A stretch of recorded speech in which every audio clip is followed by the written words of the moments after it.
Hello दोस्तों, नमस्कार, राम राम। आइए स्टार्ट करते हैं आज की क्लास।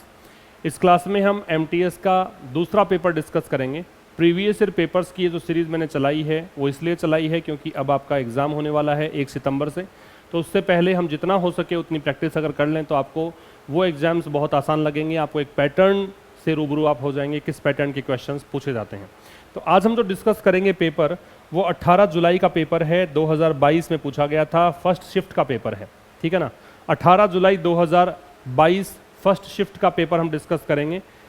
आइए स्टार्ट करते हैं। पहला क्वेश्चन है आपके सामने, she smashed a dash of glass with the metal वास। तो यहाँ पे आपको ब्लैंक फिल करना है। देखो, वास जो होता है वो गुलदस्ता होता है ना। स्मैश्ड का मतलब ब्रेक करना होता है, तोड़ना होता है। तो यहाँ ब्रेक की सेकंड फॉर्म पढ़ूंगा मैं ब्रोक, क्योंकि स्मैश्ड दे रखा है। तो उसने अ डैश ऑफ ग्लास, कांच का बना हुआ ये जो चीज है ये तोड़ दी। किससे? मेटल के गुलदस्ते से। धातु का बना गुलदस्ता था, वास था, उससे ग्लास का ये चीज तोड़ दिया। ग्लास का क्या हो सकता है? देखो, इसका आंसर पेन होगा ये वाला। विंडो पेन आपने सुना होगा, खिड़की का कांच ऐसे बोलते हैं। तो जो फ्लैट जो एक कांच हम लगाते हैं, चाहे खिड़की हो या डोर हो, उसको पेन बोलते हैं। एक फ्लैट कांच की शीट लगाते हैं उसको बोलते हैं पेन। आपका आंसर ये आएगा। बाकी बचे जो ऑप्शन है उसका मीनिंग जान लो। ये वाला जो ऑप्शन है PAWN, ये होता है एक प्रकार से प्यादा कह सकते हो, ठीक है, या गुलाम कह सकते हो, ठीक है। मोहरा कह दीजिए, गुलाम के ज़्यादा अच्छा रहेगा मोहरा। कि आप अपने काम को करवाने के लिए किसी एक शख्स का यूज करें, उसको आगे कर दें। शतरंज में भी आप देखते हैं प्यादे होते हैं, सबसे आगे रखा जाता है उनको राजा की सुरक्षा के लिए, उसको हम बोलते हैं पॉन। ये जो PAIN है ये दर्द होता है, पता ही आपको। और ये जो है एक साइंस का वर्ड है, इलेक्ट्रॉन, न्यूट्रॉन, ऐसे कुछ समझ में आएगा आपको, गूगल करिएगा इसको, है ना। ये साइंस का वर्ड है। बाकी वर्ड्स का मतलब आपके लिए उपयोगी है, इसकी आवश्यकता है नहीं। ये आपका आंसर आएगा पेन। दूसरा कॉमन एरर का प्रश्न है, यहाँ मैंने इंस्ट्रक्शन ब्रैकेट में ही डाल दिए, ये देख लीजिए आप। द गून्स फ्लैड, फ्लैड जो है वो फ्ली की सेकेंड और थर्ड फॉर्म होती है, फ्ली, फ्लैड, फ्लैड, ठीक है। तो क्या कह रहे हैं, जो गूंस है, गुंडे लोग हैं, वो क्या किया उन्होंने, वो भाग गए। किसके बाद भाग गए? आफ्टर। आफ्टर प्रेपोजिशन है यहाँ पे, प्रेपोजिशन के बाद में हम लगाते हैं ING। तो यहाँ होना चाहिए था killing. After killing a boy in the street. तो गली में एक लड़के को मारने के बाद गुंडे भाग गए, ये मतलब है। तो यहाँ गलती किस पार्ट में है? 1 नंबर में। यहाँ किलिंग आना चाहिए था, क्योंकि आफ्टर प्रेपोजिशन है, प्रेपोजिशन के बाद में ING लगता है। क्लियर है भाई? तीसरे क्वेश्चन पे आओ। आउटस्टैंडिंग का बताना है एंटोनिम। आउटस्टैंडिंग होता है अद्भुत, शानदार। अद्भुत के लिए यहाँ रिमार्केबल वर्ड दे रखा है। एस्टाउंडिंग का मतलब सरप्राइजिंग होता है, ये भी अद्भुत मान लो। एस्टाउंडिंग का मतलब होता है सरप्राइजिंग, आश्चर्यजनक, आश्चर्यचकित करने वाला। तो ये दोनों तो सिनोनिम्स मानो। यहाँ पे आपको इसका एंटोनिम बताना है, तो एंटोनिम इसका हो जाएगा ऑर्डिनरी, ठीक है। आउटस्टैंडिंग का मतलब क्या हो गया? जो बहुत ही शानदार हो। रिमार्केबल और एस्टाउंडिंग दोनों ही अद्भुत हैं, शानदार हैं। ऑनेस्ट है, ईमानदार होता है, तो ऑर्डिनरी इसका आंसर होगा। बिलो द बेल्ट ईडियम का मतलब क्या है? बिलो द बेल्ट का मतलब होता है cruel and unfair. Cruel and unfair, जो निर्दयी है, जो अनफेयर है, जो निष्पक्ष होकर काम नहीं करता है, उसको बोलते हैं क्या? Below the belt, cruel and unfair. अगले क्वेश्चन को देखिए। Most mainliners do not view modern culture as inherently dash to religious belief. आप इसको खुद से भी करके देखिए। इसका जो PDF है वो प्रोवाइड करवाया जा चुका है आपको टेलीग्राम चैनल पर, वहाँ से आप इसका PDF लेकर खुद से पहले करके देख लीजिए, उसके बाद सॉल्यूशन देख सकते हैं, पता लगे कितना स्कोर आप करोगे। तो यहाँ मोस्ट मैनलाइनर्स, मैनलाइनर्स का मतलब होता है जो मुख्य धारा के लोग हैं। डू नॉट व्यू, वो नहीं देखते हैं आधुनिक कल्चर को। किस रूप में? एज मतलब इस रूप में। इनहेरेंटली मतलब नैसर्गिक रूप में, जो इस चीज के साथ जुड़ा हुआ ही है। Dash to religious belief, to लगाना चाहिए, टू लगना चाहिए। रिलीजियस बिलीफ का मतलब धार्मिक विश्वास के। तो आज के जो मुख्य धारा के लोग हैं वो आधुनिक कल्चर को इनहेरेंट तरीके से, नैसर्गिक रूप से रिलीजियस बिलीफ के ऐसे नहीं देखते हैं। कैसे नहीं देखते हैं? इनकोएट जो होता है वो होता है नॉट कंप्लीटली डेवलप्ड, जो पूरी तरीके से डेवलप्ड नहीं है, जो आधा अधूरा सा है, उसको बोलते हैं क्या? इनकोएट। फिर है इनिमिकल। इनिमिकल का मतलब होता है हॉस्टाइल, दुश्मनीपूर्ण मान लो, प्रतिरोधी मान लो। इनकॉन्क्लूसिव का मतलब है जिसका कंक्लूजन नहीं निकलता हो, अनिष्कर्षात्मक कह सकते हो, है ना, कोई निष्कर्ष ना निकले। और इनएडवर्टेंट का मतलब होता है अनइंटेंशनल, अनइंटेंशनल मतलब बगैर इरादे के।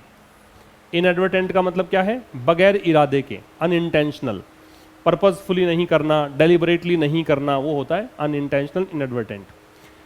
इनकोएट का मतलब हो गया जो कंप्लीट डेवलप्ड नहीं है। इनिमिकल का हॉस्टाइल हो गया, हॉस्टाइल का मतलब बिल्कुल विपरीत, विरोधी हो गया। इनकंक्लूसिव का जिसका निष्कर्ष नहीं निकलता हो। तो आपको एक तो देखना है कि टू लग जाए, और इन वर्ड्स के हिसाब से देखोगे तो आपका आंसर आएगा इनिमिकल। तो वो मॉडर्न कल्चर जो है उसको नहीं देखते हैं किस रूप में कि आज का जो धार्मिक विश्वास है वो आधुनिक कल्चर जो है उसका विरोधी है, इस रूप में नहीं देखते हैं। ठीक है, विरोधी, हॉस्टाइल, बिल्कुल विपरीत, ऑपोजिशन में, ऐसा इनिमिकल आंसर आएगा। सिनोनिम बताना है। सिनोनिम बताता है आर्डेंट का। आर्डेंट का मतलब होता है उत्साही। सिनोनिम बताना है तो पर्यायवाची देखिए, पैशनेट इसका आंसर आएगा, उत्साही। Simon had always been an ardent follower. Simon हमेशा से ही बहुत ही ईगर, बहुत ही पैशनेट, बहुत ही जुनूनी फॉलोवर रहा है, अनुयायी रहा है। एवर्स का मतलब होता है जो प्रतिकूल हो, जो ओपोज्ड हो, जो किसी चीज के प्रतिकूल हो, किसी चीज से नफरत करने वाला हो, उसको बोलते हैं ओपोज्ड, एवर्स। ऑब्जेक्टिव, ऑब्जेक्टिव पता ही है आपको, ऑब्जेक्टिव क्या है, उद्देश्य क्या है, लक्ष्य क्या है। कैजुअल है वो जो केयरलेस है। कैजुअल एक तो ड्रेस के लिए आता है, यूनिफॉर्म जो नहीं, मतलब एक तो यूनिफॉर्म होती है और एक कैजुअल मतलब कोई भी ड्रेस, और एक होता है केयरलेस मतलब जो सतर्क नहीं हो, जो किसी चीज़ को सावधानीपूर्ण तरीके से नहीं करे, वो कैजुअल है। तो यहाँ पे आपका आंसर आएगा पैशनेट। ठीक है, आगे देखिए। वैनिश का एंटोनिम बताना है। वैनिश का मतलब होता है गायब होना। अब गायब होना होता है तो देखो यहाँ पे एंटोनिम विलोम शब्द, तो ये इमर्ज, उभर कर आना। गायब होना, डिसअपियर, तो सिनोनिम है इसका। ये तो आपस में हो गए सिनोनिम। कंकर है वो जीतना होता है तो विन हो जाएगा। डिपार्ट का मतलब प्रस्थान करना है ना, टू गो कह सकते हो, प्रस्थान करना, चले जाना, लीव कह सकते हो। तो आपका आंसर आएगा इमर्ज। इनकरेक्टली स्पेल्ड वर्ड बताना है। तो ये जो कंपेयर दे रखा है, एक स्पेलिंग होती है COMPARE, ये होता है तुलना करना। ये भी सही है और ये भी सही है, क्योंकि इसका मतलब होता है सूत्रधार, एक प्रकार से एंकरिंग करने वाला। जो व्यक्ति किसी प्रोग्राम में एंकरिंग करता है उसको हम बोलते हैं क्या? उसको कंपेयर बोलते हैं। जो व्यक्ति किसी प्रोग्राम वगैरह में एंकरिंग करता हो, किसी कार्यक्रम का संचालन करता हो, उसे हम कंपेयर बोलते हैं। स्पेशलिस्ट की स्पेलिंग गलत है, आपका आंसर ये वाला आएगा। ये आंसर है आपका। ये तो मैंने इसलिए टिक मार्क किया है कि ये दोनों ही स्पेलिंग सही हैं। एंकर है, ये सिनोनिम हो गया इसका, एंकर संचालन करने वाला भी होता है। और एक एंकर होता है लंगर, जिससे नाव को बांधा जाता है। नाव है, जहाज है, वो हिले डुले नहीं पानी में, तो उसे एक रस्सा बांधते हैं, उसको बोलते हैं एंकर। शोफर, ये ड्राइवर होता है, कार कैब ड्राइवर होता है, जो दूसरों के लिए गाड़ी चलाता हो, उस कैब ड्राइवर को हम बोलते हैं क्या? शोफर। ठीक है, तो आपका आंसर होगा 2 नंबर, स्पेशलिस्ट में SPECIA आना चाहिए। फिर 9th देखो, 9th कह रहा है I have visited dash coaching institutions in your region. मैंने आपके क्षेत्र के इन कोचिंग इंस्टीट्यूशंस को विजिट किया है। अब कैसे कोचिंग इंस्टीट्यूशंस को विजिट किया है, तो यहाँ पे अगर एनी कर दूंगा तो नेगेटिव हो जाएगा। एनी तो नेगेटिव में आता है या इंटेरोगेटिव में आता है जनरली, हालांकि पॉजिटिव में भी आता है, लेकिन वो तब आता है जब सारी चॉइसेस आपके लिए ओपन हो, है ना। आप कोई सा भी कोचिंग, कोई सी भी बुक, कोई सा भी किताब, मतलब कोई भी प्रश्न ऐसे कहेंगे तो नहीं लगता है। बाकी नेगेटिव इंटेरोगेटिव में आता है। मोस्टली आएगा नहीं, क्योंकि मोस्टली एडवर्ब है। और यहाँ आपको देखो कोचिंग इंस्टीट्यूशंस है, वो नाउन है। ये कोचिंग इंस्टीट्यूशन पूरा जो वर्ड है वो नाउन है, इसके लिए आपको एडजेक्टिव चाहिए, तो ये लगाओ मत। मच है वो काउंटेबल नाउन के पहले नहीं आता है, अनकाउंटेबल से पहले आता, तो ये मत लगाओ। फिर बचा मैनी, तो मैनी आपका आंसर आ जाएगा। मैनी आता है किसके लिए? काउंटेबल नाउन के लिए आता है। एक्यूट का सिनोनिम बताना है। एक्यूट का मतलब होता है जो बहुत ही तीक्ष्ण हो, बहुत ही एक्सट्रीम हो। कोई चीज़ जो बहुत एक्सट्रीम है, टेरिबल है, बहुत ही भयानक है, उसे हम बोलते हैं एक्यूट, काफ़ी ज़्यादा। इसका डायर आ जाएगा। डायर का मतलब भी टेरिबल होता है, भयानक होता है, सिनोनिम है ना। फेथफुल है वो लॉयल होता है।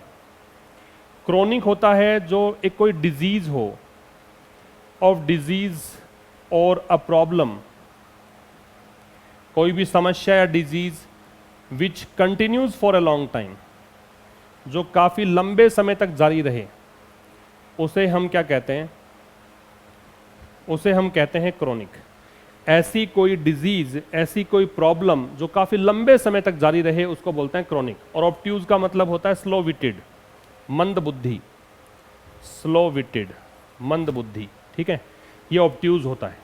तो ये आपके आंसर है नंबर 10 का। नंबर 11 में आइए। 11 कह रहा है next month she was going to the institute to study for a masters degree.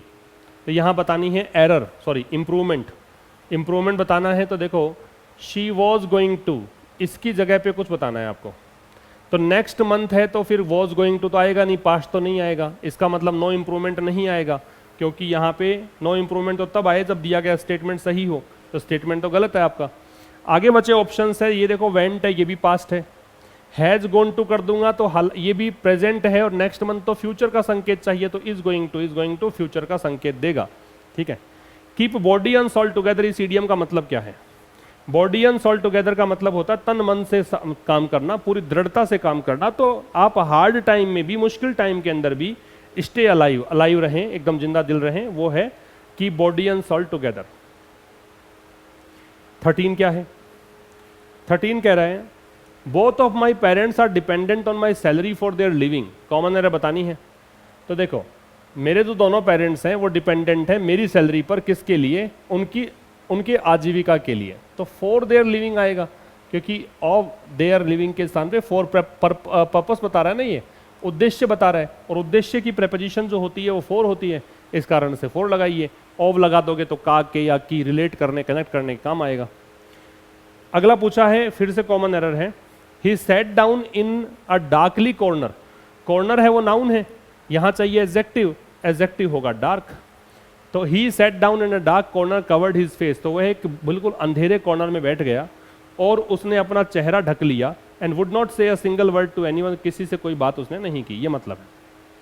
मतलब बैठता था, कवर कर लेता था, ये मतलब है, पास्ट की हैबिट बता रहा है। तो यहाँ पे डार्क करिए, एडजेक्टिव चाहिए इसलिए। फिर क्या कह रहे हैं? A number of measures have been suggested by her। देखो दो चीजें हैं इसमें बतानी है, मिस स्पेल्ड वर्ड्स क्या है, तरीका थोड़ा देखो चेंज हुआ है इन दिनों के अंदर, थोड़ा सा अलग तरीके से प्रश्न आते हैं। हालांकि क्वेश्चंस वही हैं, ऐसा नहीं है कि बिल्कुल अलग क्वेश्चन है, लेकिन थोड़ा तरीका अलग है पूछने का तरीका। तो यहाँ पे बताना है कि इसमें से कौन सी जो मतलब सही स्पेलिंग वाला है। तो मेजर्स की स्पेलिंग क्या होती है? MEASURES, मेजर्स की स्पेलिंग तो ये होती है। और दूसरा सजेस्टेड की स्पेलिंग क्या होती है? SUGGESTED, सजेस्टेड की स्पेलिंग ये होती है। तो मेजर्स और सजेस्टेड, तो ये देखो MEA नहीं है, काट दो। फिर MEASRU कर रखा है, काट दो। MEASURES ठीक है, लेकिन सजेस्टेड की स्पेलिंग गलत है, काट दो। यहाँ मेजर्स भी ठीक है, सजेस्टेड भी ठीक है, आंसर कर दो 4 नंबर। नंबर 16 देखो, her 44th birthday had just passed unnoticed by all but herself. क्या कहना चाह रहा है? कि उसका 44वां जन्मदिन जो था उस पर किसी ने ध्यान नहीं दिया उसके अलावा। उस स्वयं का तो ध्यान था क्योंकि उसी का बर्थडे था, और बाकी किसी को ध्यान नहीं था, ये इसका मतलब है। आपको बताना है सेंटेंस इंप्रूव कर सकते हो क्या, क्या गलती है क्या इसमें? गलती है नहीं एक्चुअल में। हैड जस्ट पास्ड ठीक है, जस्ट जब दे रखा होता है तो परफेक्ट लगता है, परफेक्टिव एस्पेक्ट लगता है, तो परफेक्टिव लगेगा तो फिर ये हैड और पास सही है, तो इसका मतलब ये नो इंप्रूवमेंट में लेके जाइए।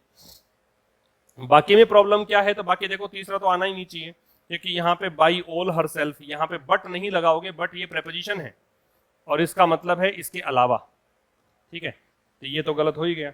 Had just passed unnoticed by but all herself, but की पोजीशन गलत है ना, बट के बाद में प्रेपोजिशन है तो आगे सीधा ऑब्जेक्ट लगेगा इसका, और इसका ऑब्जेक्ट हरसेल्फ बन रहा है वो स्वयं। वैसे तो हरसेल्फ रिफ्लेक्सिव प्रोनाउन है, लेकिन वैसे यहाँ पे इसका ऑब्जेक्ट है। फिर ये ही है just had just passed unnoticed by but all, फिर से बट की पोजीशन गलत है, इसलिए आपका आंसर वैसे भी 4 नंबर ही आना चाहिए था। नंबर 17 देखिए, I organised my dressing table by putting all the rubber bands dash the drawer. बड़ा आसान सा क्वेश्चन पूछा था आपसे। क्या पूछा है? कि मैंने सारी मेरी ड्रेसिंग टेबल को ऑर्गेनाइज किया, ड्रेसिंग टेबल है उसको मैंने मैनेज किया, ऑर्गेनाइज किया, सुव्यवस्थित किया। कैसे? जितने रबर बैंड थे उन सबको डाल दिया ड्रॉवर में के लिए क्या आएगा? इन, आंसर इन हो जाएगा। अगला पूछा है dash I learn that there was a gift for each child and I was delighted। तो कह रहा है जैसे ही मैंने ये समझ में आया मेरे, मतलब लर्न मतलब जाना, ये यहाँ पे काम करेगा न्यू का। जैसे ही मुझे पता लगा कि मेरे हर बच्चे के लिए एक गिफ्ट था तो मैं खुश हो गया। तो जब मुझे पता लगा तो वैन आएगा। वाइल आई लर्न का मतलब तो विरोधाभासी वाक्यों को जोड़ने के लिए वाइल लगता है।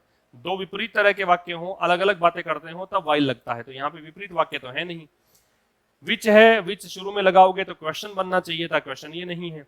दो है, ये भी विपरीत वाक्यों के लिए लगता है, कॉन्ट्राडिक्टरी स्टेटमेंट्स को जोड़ने के लिए लगता है, तो ये भी यहाँ पे ऐसा नहीं है, तो इसलिए वैन लग जाएगा। 19 देखिए, that fellow pushed me so hard, उसने मुझे इतना जोर से पुश किया कि मेरा विजन जो है, मतलब जो साइट है, जो देख पा रहा था मैं चीजों को क्लियरली, वो एक सेकंड के लिए तो ऐसा हो गया। अब जब धक्का मारा तो मैं देख नहीं पाया, देख नहीं पाया तो विजन कैसा होगा, ब्लर्ड होगा, धुंधला हो गया विजन।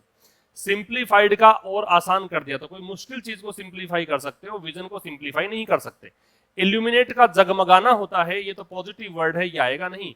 एक्सपोज का पर्दाफाश करना होता है, इसलिए आएगा नहीं। ठीक है, फिर 20 देखिए, he blew out the candle, उसने मोमबत्ती बुझाई, and went to sleepy. Sleepy होता है जिसको नींद आती है, वो जैसे ही इज स्लीपी, उसे नींद आ रही है। ही फील स्लीपी, उसे नींद आ रही है। ये कह रहा है कि उसने मोमबत्ती बुझाई और सोने चला गया। सोने चला गया तो सब यहाँ पे वेंट टू स्लीप होगा, स्लीपी नहीं होगा। तो वेंट टू स्लीप होगा, पास्ट की बात है, ब्लू दे रखा है, सेकंड फॉर्म दे रखी है। पास्ट की बात है तो देखो यहाँ पे तो दे रखा है गो, प्रेजेंट है। गोन है बगैर किसी सहायक क्रिया के, थर्ड फॉर्म, ये गलत है ही। नो इंप्रूवमेंट इसलिए गलत है क्योंकि यहाँ पे मैंने कहा कि स्लीप होना चाहिए, सोने के लिए जाना, तो वेंट टू स्लीप, ये 4 नंबर आपका आंसर होगा।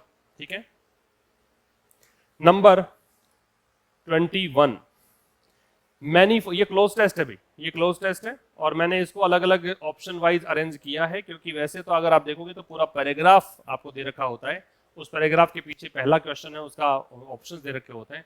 मैनी फॉरेस्ट आर क्लियर्ड, बहुत सारे जंगल हैं, उनको क्लियर किया जाता है, उनको साफ किया जाता है, किस लिए? टू के साथ कौन सी फॉर्म आती है? बेस फॉर्म आती है। बेस फॉर्म आती है तो देखो, टेक बेस फॉर्म है, देखेंगे इसको, ये आ नहीं सकता, मेड, ये सेकंड फॉर्म है, बाकी सारी बेस फॉर्म है। ताकि way for palm oil plantation, बहुत सारे जंगलों को साफ इसलिए करते हैं ताकि हम रास्ता बना पाए, किसके लिए? Palm oil plantation. Palm oil plantation मतलब पाम के जो पेड़ हैं उनको उगा पाए, उनको प्लांट कर पाए, इसलिए सभी बहुत सारे जंगलों को साफ किया जाता है। तो यहाँ पे देखो टेक नहीं आएगा, मेक वे होता है, मेक वे फॉर, मतलब इस चीज की जगह बनाने के लिए, ये एक फ्रेज होती है, इसलिए आपका सही आंसर क्या होगा? Make, 3 number. अगला पूछा है, palm oil is the most, अब देखो इसी जुड़ी हुई बात है, क्लोज टेस्ट में तो सब जुड़ी हुई बातें होती हैं। Palm oil is the most, अब पाम ऑयल जो होता है वो सबसे ज्यादा प्रोड्यूस किया करता है क्या? Vegetable oil, and is found in half of all supermarket products. Supermarket products में is found in half of all supermarket products, जितने भी सुपरमार्केट प्रोडक्ट्स बिकते हैं उनमें से आधा ये बिकता है। तो palm oil is the most casually produced, commonly produced, lovingly produced, usually produced. Casually है वो मैंने आपको थोड़ी देर पहले ही बताया था, कैजुअल का मतलब केयरलेस होता है, नेगेटिव सा वर्ड है, तो ये नहीं आएगा। लविंगली, बड़ा प्रेम से इसको प्रोड्यूस करते हैं, तो ऐसा तो कोई सेंस ही नहीं है ना। यूजुअली, सामान्यतया प्रोड्यूस किया जाता है। द मोस्ट यूजुअली प्रोड्यूस, तो मोस्ट लगाया है तो मोस्ट के साथ कोलोक्वियल जो वर्ड है वो सेट होगा कॉमनली। मोस्ट कॉमनली होता है, मोस्ट यूजुअली की जगह मोस्ट कॉमनली होता है, मतलब इसको सामान्यतया प्रोड्यूस किया जाता है। यूजुअली है वो भी खैर होता तो फ्रीक्वेंसी बताता है तो सामान्यतया ही, लेकिन फ्रीक्वेंसी बताने का काम करता है, और मोस्ट कॉमनली होता है जनरली, तो मोस्ट कॉमनली प्रोड्यूस किया जाता है, मतलब इसका मुख्य काम जो है वो इसका काम ये है। तो पाम ऑयल जो है वो most commonly produced vegetable oil है, मतलब एक कॉमन सा, एक कहें कि एक ऑयल है, ये वेजिटेबल ऑयल है, और इसको पाया जाता है सुपरमार्केट में, जितने भी सुपरमार्केट है उनमें आधे यही मिलता है आपको, मतलब पाम ऑयल मिलता है। फिर कह रहा है इट इज चीप, ये सस्ता होता है। वर्सटाइल, वर्सटाइल मतलब बहुमुखी, जिसके एक से अधिक यूज होते हैं, ये मान लो। वैसे कोई व्यक्ति अगर वर्सटाइल है तो वो बहुमुखी प्रतिभा संपन्न है, उसका टैलेंट अलग अलग दिशाओं में है, अलग अलग क्षेत्रों में है। वैसे ही यहाँ पे जो पाम ऑयल है वो सस्ता है, वर्सटाइल है, मतलब इसके और बहुत सारे यूज होते हैं। Can be added to dash food and personal products like lipsticks and shampoo, and can be added to, और इसको ऐड किया जा सकता है फूड एंड पर्सनल प्रोडक्ट्स। किस में ऐड कर सकते हो? तो देखो दो चीजें बता रखी है, लिपस्टिक्स और शैम्पू जैसे पर्सनल प्रोडक्ट्स, एक कैटेगरी तो ये हो गई, और दूसरी कैटेगरी हो गई फूड, और आपको पता है एंड भी लग रहा है, तो दो कैटेगरीज, फूड के अंदर भी इसको ऐड कर सकते हैं, पर्सनल प्रोडक्ट्स जैसे कि शैम्पू और लिपस्टिक्स में भी प्रोड्यूस कर सकते हैं। क्योंकि फूड और पर्सनल प्रोडक्ट्स दो कैटेगरी है, दो के लिए बहुत लगेगा, बिटवीन भी दो के लिए आता है, लेकिन बिटवीन दो के बीच के लिए आता है। तो यहाँ पे कोई ऐसा तो है नहीं इन दोनों के बीच, ये तो कह रहा है दोनों के लिए यूज होता है। और आपको पता है कि बोथ के साथ में हम एंड लगाते हैं, हालांकि बिटवीन में भी एंड लगता है, लेकिन बिटवीन फिर एंड तब लगता है जब इन दो के बीच की बात हम करते हैं, इन दोनों के बीच ऐसा नहीं है। ये तो कह रहा है दोनों के लिए यूज होता है, इसलिए बोथ, दोनों के लिए ईच नहीं आता और वन नहीं आता। फिर कह रहा है dash popularity has dash people to clear tropical forest to grow more palm trees. अब ये कह रहा है कि पॉपुलैरिटी जो है, इस पॉपुलैरिटी ने क्या कर दिया है, has dash people to clear. तो क्या आएगा, ये उल्टे विकल्प हैं, ये मतलब विपरीत हैं। आप थोड़ा सा इसको ऐसे पढ़ें, ये पहला जो विकल्प है इसको ऐसे पढ़ें, देयर और फिर लिखो प्रॉम्प्टेड। ऐसे ही इसको लिखेंगे इट्स और लिखो डिलाइटेड। यहां पे लिखोगे आवर और लिखोगे क्यूरेटेड, और फिर लिखोगे इट्स और लिखोगे बैफल्ड। अब समझ में आएगा ये ऑप्शन है, ये ऑप्शन गलत प्रिंट हो गए। क्या कहोगे, dash popularity has dash people to clear tropical forest to grow more palm trees. तो इसकी पॉपुलैरिटी किसकी, पाम ट्री की, पाम ऑयल की, इसकी पॉपुलैरिटी, इसके लिए एक वचन है, तो एक वचन है तो पता है आपको देयर नहीं आएगा, ये भी नहीं आएगा क्योंकि यहाँ अपोस्ट्रोफी टी दे रखा है, तो इट्स इट इज हो गया, आवर आएगा नहीं, है ना। तो सीधा सीधा पाम ऑयल की पॉपुलैरिटी तो इट्स ही आएगा, बाकी आप देखते रहो, ये होना चाहिए। लेकिन यहां पे एक प्रॉब्लम और है, ये मुझे लगता है ऑप्शंस ही गलत हो गए। एक मिनट, इसके ऑप्शंस कुछ इस तरह से करिए आप, ये जो इट्स दे रखा है इसके साथ ऑप्शन सटीक होना चाहिए प्रॉम्प्टेड, ये ऑप्शंस गलत है, ठीक है। ये आपका इसका आंसर आना चाहिए, क्योंकि इसमें फिर डिलाइटेड बनेगा नहीं कि इसकी जो पॉपुलैरिटी है, पहली बात तो इट्स ही आएगा, ये थोड़ा सा कंफ्यूजन में टाइपिंग मिस्टेक है इसमें, इट्स आना चाहिए, इट्स पॉपुलैरिटी, इसकी लोकप्रियता, किसकी, पाम ऑयल की लोकप्रियता। इस लोकप्रियता ने क्या कर दिया है, इस लोकप्रियता ने लोगों को प्रेरित कर दिया है। अब प्रेरित करने के लिए यहाँ पे वर्ड है प्रॉम्प्टेड, तो ये थोड़े से ऑप्शन इधर उधर हो चुके हैं, इसलिए यहाँ प्रॉम्प्टेड करिए। तो इसकी पॉपुलैरिटी ने लोगों को प्रेरित किया है, किस लिए, कि वो ट्रॉपिकल फॉरेस्ट जो हैं, जो उष्णकटिबंधीय क्षेत्रों के अंदर फॉरेस्ट हैं, उनको क्लियर करें, ताकि क्या कर सकें, बहुत अधिक पाम ट्रीज को ग्रो कर सकें। तो ये दोस्तों, ये 24 ना होके दोनों हो गए, 24 और 25 दोनों क्वेश्चंस हो गए। 25 क्वेश्चंस हमने यहाँ पे सोल्व कर लिए हैं।